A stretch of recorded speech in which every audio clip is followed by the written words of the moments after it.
You've just returned home after a long day. You take a hot shower, slip into something comfortable, and crash onto the couch, ready to relax. The world outside seems to be on pause, and you finally get a moment of peace until suddenly the doorbell rings. You stretch and make your way to the door, unsure of what to expect. When you open it, there's a strange man standing there, dressed in unfamiliar clothes. He looks you up and down, and before you can ask what's going on, he says, "I'm a magician, and I can offer you two options, $500 now, or the chance to go back to ancient Greece and rewrite history." What do you choose? You think for a moment, and without hesitation, you choose the second option, heading back to ancient Greece. Why not? Who wouldn't want to be at the heart of the cradle of civilization, right? Without wasting any time, the magician waves his hand, and suddenly a mysterious portal opens before you. You'll have 4 lives to live this adventure. Use them wisely. You feel your body being pulled into the portal, and as your feet finally touch the ground, you fall, you fall, you fall. And suddenly what seemed like an epic adventure turns into a nightmare. You're falling from the sky toward one of the streets in Athens. The sunlight blinds you for a moment. You catch sight of the majestic columns, the bustling city in the distance, and then, bam, impact. You've barely arrived and you're already dead. First death recorded. Goodbye, hero of ancient Greece. But don't be discouraged. As part of the deal, you have a few second chances. And believe me, you'll need them, because if you think that was bad, get ready. Athens 430 BC is a place where dying in bizarre ways is practically a requirement. Here you are again, and upon arriving in Athens, you quickly realize that what seemed like an epic adventure is about to turn into a nightmare. The heat is relentless. It's not the mild heat you'd expect from a summer day. No, here the sun is a fierce enemy, and you can already feel the pressure. The city, which for centuries has shone as the center of civilization, greets you with a suffocating embrace. And what you didn't know is that in 430 BC, the heat would be the first thing to kill you. You start walking through the marble streets, admiring the columns of the Parthenon in the distance. The city breathes history, and you're witnessing the epicenter of Western culture.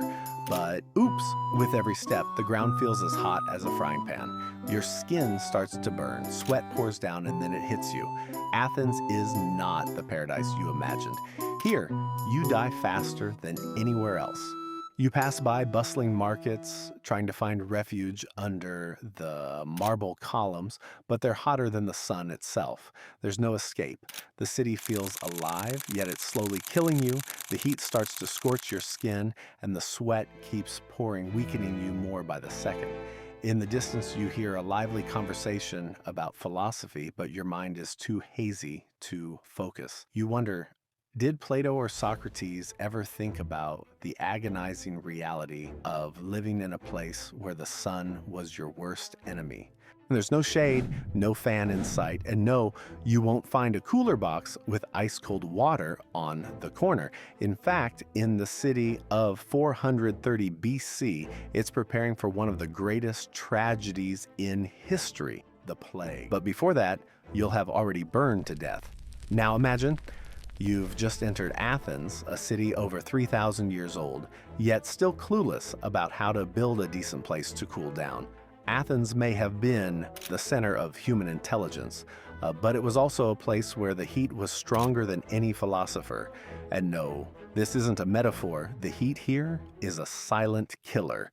Every step you take on the street is like walking inside an oven, and no matter how hard you try to escape the hot stones, the truth is there isn't a single cool spot in Athens. The sun isn't just shining, it's cooking you. You start realizing that your life, which seemed so precious just yesterday, could be burned away and melted in just an afternoon.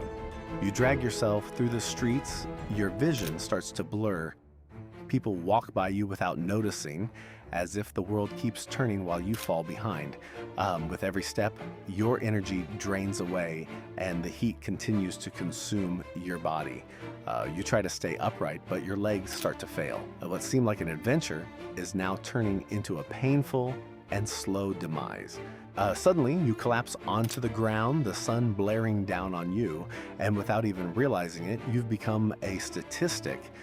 Death by heat in a city where even the philosophers would die trying to understand how someone could perish from such a simple thing.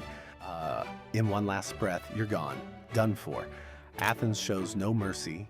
You were another victim of the heat. And while the great minds argue about virtue and knowledge, you fade away in a sea of sweat and exhaustion. At least you're not alone, right? The plague is coming, but death by heat doesn't wait. Here you are again, walking through the streets of Athens, still trying to adjust to the intense heat and chaos all around you. The city is alive, but not in the way you imagined. People running from here to there, talking about philosophy, commerce, and, well, dying. That's right, dying. But it's not the sun that's going to kill you this time. Prepare to meet the real enemy of ancient Greece, the plague. Now, why, you ask, is the plague showing up so early? Well, in 430 BC, Athens wasn't just dealing with political or military issues. The city was in the middle of the Peloponnesian War, with the Spartans trying to destroy everything Greece loved.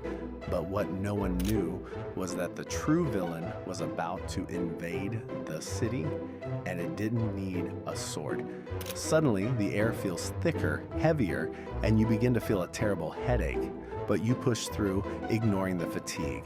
Like everyone else, you try to act like everything's fine, because if you stop to think, the whole city was already dragging itself toward a much faster end than the war against the Spartans. People around you start coughing, sneezing, their skin turning pale, and the worst part, there's no doctor, no antibiotics, no simple medicine to cure this plague. And while you try to steer clear of the infected, the truth hits you. This isn't just a battlefield. This isn't a simple fight between cities. This is a death sentence for everyone, and the plague is coming for you too. You start feeling weaker, cold sweat dripping down your face, and the streets of Athens, which once seemed full of life, are now crowded with bodies and people stumbling, trying and failing to escape the disease. Panic is in the air, but it doesn't matter how fast you run, and the plague is faster. On a corner, you see a man fall to his knees. His eyes are wide, his mouth opens as if he wants to scream, but no sound comes out. He dies right there, in the middle of the street, just like that, while people around him keep running. It's not an epic battle, not a fight worthy of heroes. No, death by plague is insidious, silent, and before you know it, it's got you. You try to take a step, but your vision starts to blur, your muscles weaken. Suddenly a sharp pain hits your head and your body starts giving out. You collapse onto the ground, feeling a coldness that can't be explained. The plague is merciless. It doesn't choose who will die. And once again, Athens gives you no chance. You've died, a victim of ancient Greece's deadliest enemy, disease. You say goodbye once more, but don't worry, you still have lives left. Life, no matter how much it tries to knock you down, still seems to have a few options left for you. And as you've learned, nothing is as it seems, not even the plague. All right, so you've survived the blistering heat of Athens and even faced a plague that killed 100,000 people during the war. Now you're tired. All you want is a little peace. And guess what? Destiny, that guy who loves playing with you, has one last gift for you, something Greek. And by Greek, I mean an experience so deep enough to kill you from boredom. You're walking through the streets of Athens, trying to find a quiet spot to rest. But as you turn a corner, you come across a group of citizens. They're sitting, all wearing white tunics, looking like philosophers, discussing with a fervor that could bore you to death. So what are you all discussing? You ask, hoping for some context for your impending death. One of them, with a beard so long it looks like it came straight out of an epic film, looks at you and responds, "We're debating the nature of justice. Don't you want to understand the true essence of life?" "Sure, why not?" you reply, trying to be polite and avoid confrontation. The problem is, once you enter this kind of philosophical discussion, there's no easy way out. Before you know it, you're sitting on the ground with a cup of wine you didn't even ask for, listening to a lecture about how Greek justice is an illusion that will never be solved, and how Plato had an interesting point about the soul, but the ideal forms, blah, blah, blah.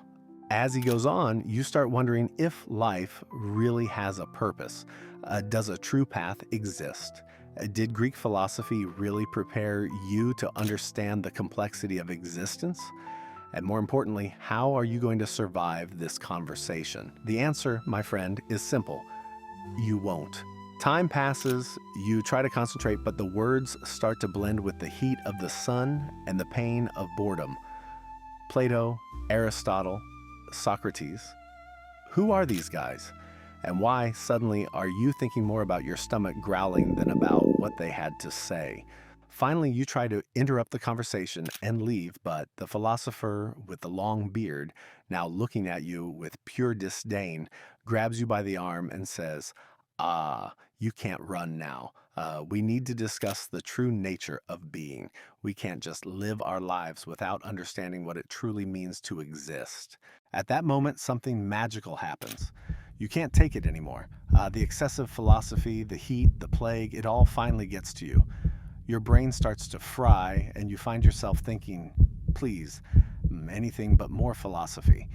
But of course, you can't escape. Boredom was your true killer. You collapse onto the ground, drained not by a blow, but by the existential pressure weighing on your shoulders.